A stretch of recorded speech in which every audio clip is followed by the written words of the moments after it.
और important questions के लिए सब्सक्राइब करें और घंटी बजाएं।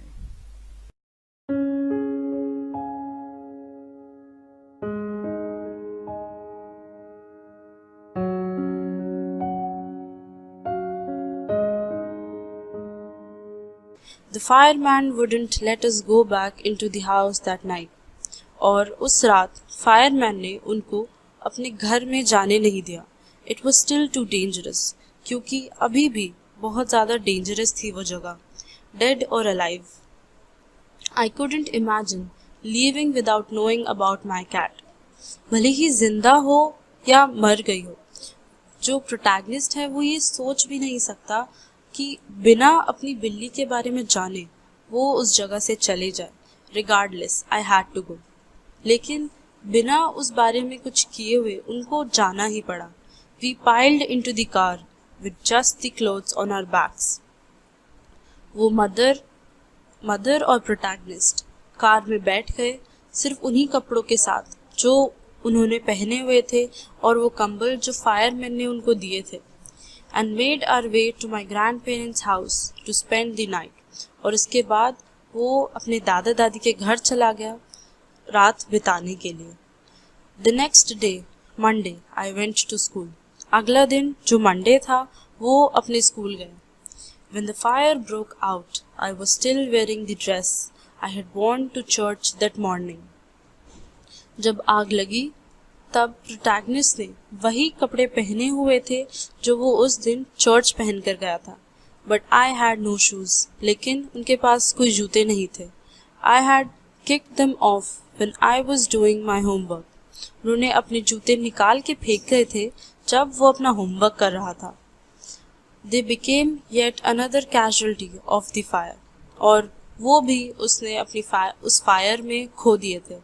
सो I had to borrow some tennis shoes from my aunt. इसीलिए उनको कुछ टेनिस शूज अपनी आंट से लेने पड़े. Why couldn't I just stay home from school? और प्रोटैगनिस्ट ने सोचा कि वो घर पे क्यों नहीं रुके from school. उनको स्कूल जाना पड़ा.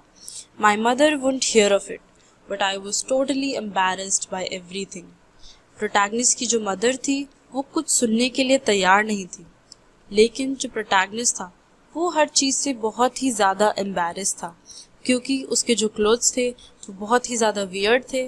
उसके पास ना तो कोई बुक्स थी, ना ही होमवर्क और ना ही कोई bag. The clothes I was wearing looked weird. I had no books और homework and my backpack was gone. सब कुछ उस आग में जल चुका था. I had my life in that backpack. Protagonist के लिए अपना बैकपैक बहुत ही ज़्यादा इम्पोर्टेंट था. And as he says he had his life in that backpack. The more I tried to fit in the worse it got. और protagonist जितना कोशिश कर रहा था उस स्कूल में फिट होने का, सभी चीज़ों को एडजस्ट करने का, उतनी ही ज़्यादा बुरी हो रही थी सारी चीज़ें. Was I destined to be an outcast and a geek all my life? इतने में प्रोटैगनिस्ट जो है वो अपने आप से एक क्वेश्चन पूछता है कि क्या उनकी डेस्टिनी है कि वो अपने स्कूल में एक आउटकास्ट रहे. और गीक होता है एक पर्सन जो सोशली ऑकवर्ड होता है, जो आसानी से किसी भी सोसाइटी में एडजस्ट नहीं हो पाता है. That's what it felt like. और उस टाइम उस प्रोटैगनिस्ट को ऐसी ही फीलिंग आ रही थी. I didn't want to grow up, change or have to handle life if it was going to be this way. और प्रोटैगनिस्ट हर चीज़ से बहुत ज़्यादा दुखी होकर ये सोचता है कि उसको बड़ा नहीं होना है, उसको बदलना नहीं है और उसको ऐसी लाइफ नहीं जीनी अगर वो इतनी ज़्यादा दुखी होने वाली है तो. I just wanted to curl up and die. और वो बहुत ही ज़्यादा डिप्रेस्ड हो जाता है और दुखी हो जाता है. And he just wanted to curl up and die.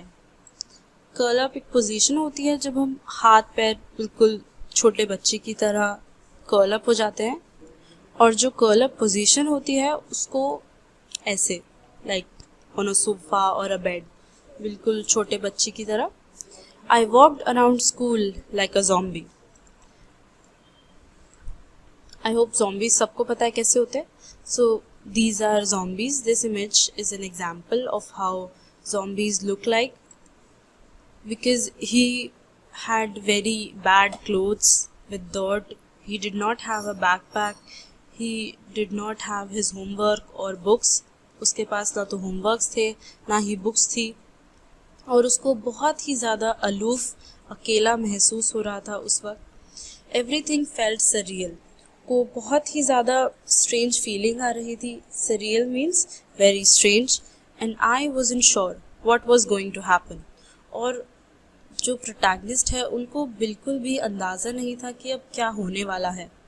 All the security I had known from my old school, जितनी भी सिक्योरिटी उसको अपने ओल्ड स्कूल से थी, अपने फ्रेंड्स से थी, अपने पुराने फ्रेंड्स से थी, अपने घर से थी, अपनी कैट से थी, सब चीज़ें उससे अलग हो चुकी थी। Because of the fire, because he shifted to a new school, तो वो सारी सेंस ऑफ सिक्योरिटी, सारी कंफर्ट जोन, वो सब प्रोटैगनिस्ट से दूर हो चुका था। When I walked through that what used to be my house after school that day, I was shocked to see how much my damage there was. जब जो प्रोटैगनिस्ट है वो स्कूल से घर वापस आ रहा था, तो उसने देखा अपने पुराने घर को जिधर आग लगी थी कि कितना ज़्यादा डैमेज उधर कॉज हुआ है उस फायर से।